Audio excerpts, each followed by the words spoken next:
Hello everyone, हर हर महादेव। आज हम बात करेंगे लायबिलिटी के बारे में। आपने अक्सर सुना होगा कि कंपनी की लायबिलिटी बढ़ गई है या उसके ऊपर बहुत ज़्यादा कर्जा है। लेकिन क्या आप जानते हैं कि ये लायबिलिटी होती क्या है? यदि नहीं तो आज हम ये सब सिंपल भाषा में समझेंगे। लायबिलिटी मतलब कि यदि आपने किसी कंपनी, बैंक या व्यक्ति को भविष्य में पैसा देना है तो वह एक लायबिलिटी है।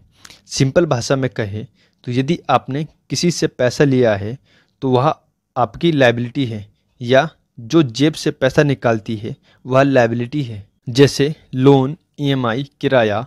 यदि आपने बैंक से लोन लिया है तो अब आपको वो पैसा बैंक को वापस करना है, इसलिए ये आपकी लायबिलिटी है। और यदि आपने दुकान से सामान उधार लिया है तो ये उधार भी आपकी लायबिलिटी है। लायबिलिटी भी दो प्रकार की होती है। एक होती है करंट लायबिलिटी।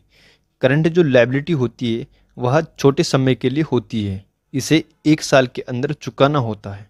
जैसे क्रेडिट बिल हो गया, सैलरी पेबल हो गया और शॉर्ट टर्म लोन हो गया। और दूसरा होता है नॉन करंट लायबिलिटी। यह लंबी अवधि के लिए होता है, यह 1 साल से ज़्यादा समय के लिए होता है। जैसे लॉन्ग टर्म लोन हो गया, होम लोन हो गया और डिबेंचर्स हो गया। सोचिए कि आपने एक रेस्टोरेंट खोला और आपने बैंक से 5 लाख का लोन लिया, जो कि एक लायबिलिटी है।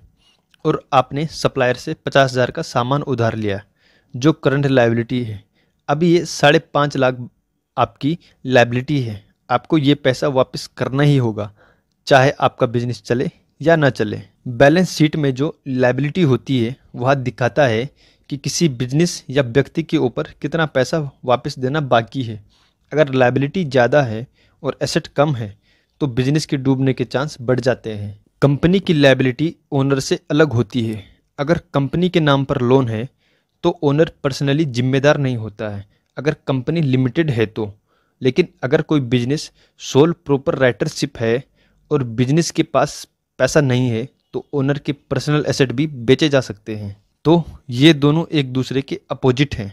एसेट वो होते हैं जो पैसा लाए, और लायबिलिटी वो होती है जिनके लिए पैसा देना पड़ता है। लोग सोचते हैं कि हर लायबिलिटी बुरी होती है, पर यह गलत है।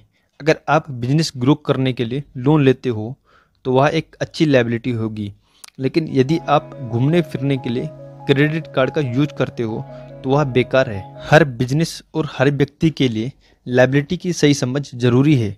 लायबिलिटी अगर कंट्रोल में हो तो ग्रोथ लाती है, लेकिन अगर लायबिलिटी बेकाबू हो जाए तो प्रॉब्लम क्रिएट करती है। अगर वीडियो पसंद आई हो तो वीडियो को लाइक करें, शेयर करें और चैनल को सब्सक्राइब जरूर करें।